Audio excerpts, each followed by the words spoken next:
আসসালামু আলাইকুম নমস্কার। তো আজি আমার মেদরটের জীবির অন্তর্গত নারোয়ামারি অন্তর্বিটা কাপুরপুরি যেটু চর এই চরত আমি উপস্থিত হওয়ার কারণ আমার এই অঞ্চলত একটা মসজিদ আছিল, এই মসজিদখন জরাজীর্ণ অবস্থা হয়েছিল, যার কারণে রাইজর তরফরা নতুনকৈ এখন মসজিদ ইয়াত নির্মাণ কৰি আছো।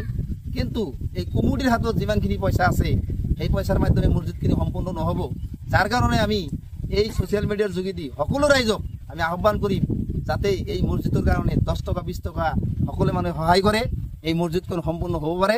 যার জন্য আমি এই ভিডিওত স্ক্যানিক দেওয়া আছে, ফোনপে নাম্বার দেওয়া আছে, এই ভিডিওর মাধ্যমে সকলো অসমবাসী ভারতবাসীর আহ্বান করিম তথা আমি জনপ্রতিনিধিকই আমি আহ্বান করিম যাতে এই মসজিদখনৰ কাৰণে অলপখিনি সহায় সহযোগিতা কৰে।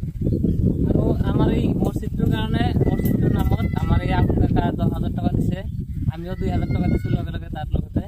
আৰু আমাৰ সকলে মিলি মানে গাঁৱৰ যিকেইটা মানুহ আছে সকলে মিলি মানে 500, 1000 যিমান পাৰে সবে মিলি আমি দি আছো। আপোনালোকে অলপ সহযোগিতা কৰিব যাতে মসজিদটো ভালো আমি কৰিব পাৰোঁ।